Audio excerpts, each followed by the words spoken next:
عليكم ورحمة الله وبركاته. مساء الخير عليكم جميعا اخواتي في كل مكان، يا رب تكونوا بخير. واحب ابدا كلامي طبعا بصلاة الحبيب المصطفى صلى الله عليه وسلم. يا ريت تصلوا على النبي في الكومنتات قبل ما ابدا اي كلام. مش عايزين ننسى الدعاء لاخواتنا في فلسطين، ربنا ينصرهم ويرفع راية الاسلام والمسلمين ويرحم امواتهم وامواتنا اجمعين. بسم الله الرحمن الرحيم. واكثروا من الصلاة على الحبيب المصطفى محمد صلى الله عليه وسلم. اللهم صل وسلم وزد وبارك على نبينا محمد وعلى افضل الصلاة والسلام. كثرة البيانات والنوش بطريقة غريبة وطريقة مستفزة وطريقة احنا مش عارفين. بقينا قلبنا على الزمالك كده ليه؟ بقينا بنصدر بيانات احنا كمان وشغالين بيان في التاني في التالت ويلا بينا. هتقول لي ايه يا عم في مشكلة؟ اقول لك المشكلة ده مشكلة نصيبة وسودة. لو انت قاعد مش عارف او الناس اللي قاعدة مش متفهمة ايه اللي بيحصل، الناس قاعدة مش فاهمة ايه اللي بيحصل، عبث بطريقه غريبه. هتقول لي ليه ان الاهلي يعلن ان هو ممكن ينسحب من الدوري او ان هو ما يلعبش مباراه النهارده؟ ده عبث. ايوه عبث. طب الاهلي الحاجات اللي هو بيطلبها بتتنفذ؟ عبث برضه.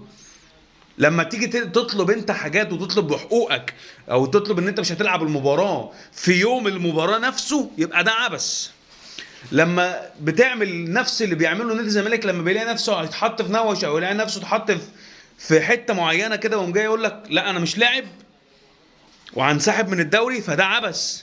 لما افضل اصدر بيانات بانسحاب وبتاع وان انا يتخصم مني 3 نقاط في عز ما انا محتاج النقطه في الدوري، وبعز ان انا بنافس وبصارع على اني انافس على الدوري او اخد لقب الدوري مع بيراميدز، وانا اصلا اقل من بيراميدز ب3 نقاط ومستوايا متدني وانا مش قادر العب، فده عبث. وده عبث لما انت يبقى عندك رعاة انت مش عارف هتعمل حرفيا معاهم ايه، فده عبث. انت كده ما بتفكرش صح. لما انت يبقى جماهيرك النهارده الصبح كلها طالعه على الاستاد عشان تساند اللعيبه وتساند الفريق، وانت النهارده طالع تقول لهم ان انا هنسحب، يبقى انت مش بتراعي ولا بتراعي ظروف لعيبه جماهيرك اللي اخذت بعضها طالعه على الاستاد ويشوفوا ويتفاجئوا ان مفيش مباراه النهارده، فده عبث. حته ان انا اقول لك ان انا اصدر البيانات والكلام دوت كان لازم يتم الاعلان عنه يوم ما تم الاعلان عن المباراه بتاعه الزمالك، اللي كلنا بنتسحر كده ولا بعد السحور وصلينا الفجر نبص لقينا الجدول بتاع المباريات نزل الساعه 5 الفجر، بتبص تلاقي جدول المباريات نزل فجاه كده. يعني هو الناس طلعت فجاه كده هبت معاهم رابطه الانديه قاموا جايين اعلنوا عن الجدول.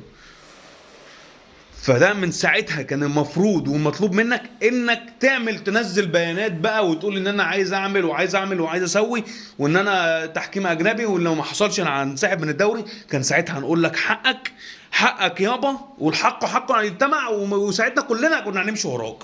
لكن انت جاي تعمل نفس الاخطاء اللي بيعملها الزمالك وقلبنا عليهم قوي، وبقينا دلوقتي يوم المباراه يقول لك انا هنسحب، ويطلع اشوف بيتم بوست بوست غريب شفته وانا بقلب كده قسما بالله، بيقول لك هي مالهم الاهلاويه خايفين ليه؟ هو الاهلي ماله خايف ليه وعمال يعمل نوش كده؟ خايف يخسر اصل انت في اخر كام ماتش مش عارف مش قادر تكسبنا. مش قادر اكسبك ولا انت قادر تكسبني. احنا لو بتكلم عن انا مش قادر اكسبك فانا عشان انا عندي امكانيات اعلى منك، فعشان كده بقول ليه ما بكسبش الزمالك. لكن انت ما بتكسبش فتلهي واقعد على جنب واسكت. اتلهي واقعد على جنب واسكت. يعني ما تطلعش تعمل زيطه وخلاص، اتلهي واسكت واقعد على جنب. اللي خايفين نقابل بيخلوهم يتكلموا معانا بطريقه انا مش عارف والله العظيم. مش عارف احنا ايه وصل بينا الحل كده ليه.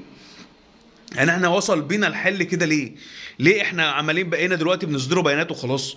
عايزين نلعبوا كوره، انزل العب كوره النهارده، انزل العب المباراه واثبت لهم ان انت تقدر تكسب وان انت تقدر تعمل اي حاجه في وسط ما انت معمول عليك نوس، ووسط ما انت يعني الدنيا كلها خربانه من كل النواحي. وبعد المباراه اطلع اصدر بياناتك، لو ما تنفذش 1 2 3 هيتم اتخاذ اللازم، وساعتها هيبقى ليك حق وكلنا هنقف وراك. لكن تيجي يوم المباراه ويوم مباراه الزمالك كنت قبليها كنت تعمل واعمل اللي انت عايزه، لكن ما تجيش يوم المباراه وتصدر بيانات وتقول انا هنسحب وانا مش هلعب مباراه اليوم. كل المطالب اللي انت بتطلبها لن تنفذ ليك الا لو طلب واحد اتعمل وهو تاجيل المباراه. ده لو اتعمل اضرب لك تعظيم سلام ان انت اصدرت بيانات واجلت المباراه لحين تنفيذ مطالبك. وتم تاجيل المباراه، لكن المباراه هتتلعب عادي وفي مواعيدها الطبيعي عادي، وهيتم الاعلان عن الفائز لو انت ما حضرتش عادي، وهتخسر ثلاث نقاط عادي، ولو فيها هبوط للدرجه الرابعه هيبقى عادي. كل الكلام ده احنا عارفينه، ولسه يعني انا لسه بكلمك ولسه في بيانات تانية هتصدر. قاعدين مستنيين هل المباراة هتتلعب ولا لسه. يا مسهل الحال. سلام.